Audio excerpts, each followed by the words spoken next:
Hello बच्चों, आज मैं फिर आपके लिए एक नई स्टोरी लेके आई हूँ और आशा करती हूँ जैसे आपको अभी तक मेरी स्टोरीज़ पसंद आ रही हैं, ये स्टोरी भी आपको मेरी बहुत पसंद आएगी। मेरी आज की कहानी का शीर्षक है साधु का उपदेश। एक साधु था, जगह जगह घूम के भिक्षा मांग के अपना गुजारा किया करता था।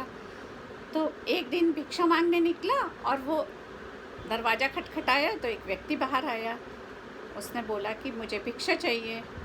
तो उस व्यक्ति ने जो भी उसको देना था उसके भिक्षा पात्र में भिक्षा डाली और साधु वापस लौटने लगा। व्यक्ति ने कहा, ठहरो ठहरो बाबा, रुको। साधु ने बोला, क्या बात है?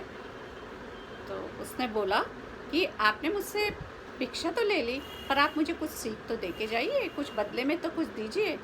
साधु कुछ देर सोचता रहा। उसने कहा, ठीक है, मैं ज़रूर दूंगा सीख, पर मैं इस बार नहीं, अगली बार अगले हफ्ते इसी समय आऊँगा और तुमको कोई ना कोई सीख दे के जाऊँगा। उस व्यक्ति ने कहा, ठीक है।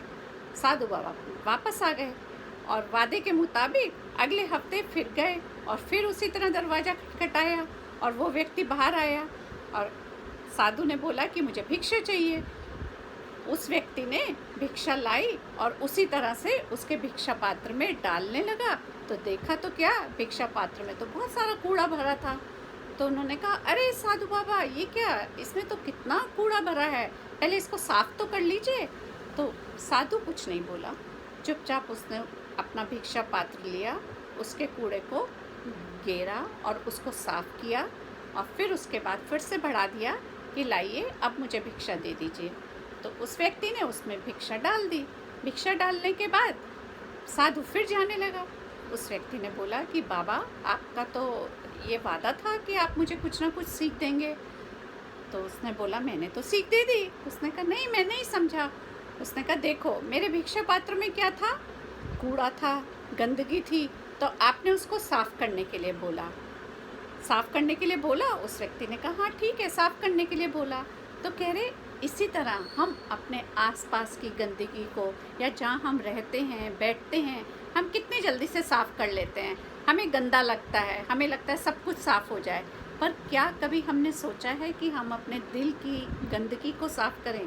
दिल की गंदगी, दिल की मैल से मेरा मतलब है जो हमारे दिल में, मन में बुराइयां छुपी होती हैं। कोई भी बुराई हो, किसी को झूठ बोलने की होती है, किसी को चोरी करने की होती है, बहुत सारी बुराइयां हैं जो हमारे दिल में होती है और हमें पता ही नहीं चलता कि क्या क्या है। पहले तो हमें अपनी बुराई को पहचानना चाहिए और फिर दिल से उन कूड़ा रूपी, गंदगी रूपी बुराइयों को बाहर निकालना चाहिए। तभी तो हम आगे जाके एक अच्छे व्यक्ति बन सकते हैं। तो मैंने आपको सीख के रूप में यही दिया है, आप इसको ग्रहण करिए। उस व्यक्ति ने प्रणाम किया। उसने कहा, बाबा, आपने मेरे को बहुत अच्छी सीख दी, आगे से मैं यही कोशिश करूँगा कि मैं अपने दिल की गंदगी को या दिल की बुराइयों को बाहर निकालूँ। तो बच्चों, आपको भी क्या करना है, जो भी आपके मन में गंदी आदत हैं, जो हैबिट्स हमें पड़ जाती है ना कई बार गंदी, जाने अनजाने में, उसको ढूंढनी है कि हमारे अंदर क्या क्या गलत हैबिट्स हैं और उनको बाहर निकालने की कोशिश लगातार करती रहनी चाहिए। फिर देखो, एक दिन आप बड़े बनोगे तो अपने देश का नाम ज़रूर रोशन करोगे, खूब एक अच्छे नागरिक बनोगे ना, है ना? कैसी लगी कहानी बच्चों? अगली बार मैं फिर से नेक्स्ट वीडियो में एक और अच्छी कहानी लेके आऊँगी और आशा करूँगी कि आप इसी तरह मेरी कहानी को सुनिए, एंजॉय करिए और उससे कुछ ना कुछ सीखिए।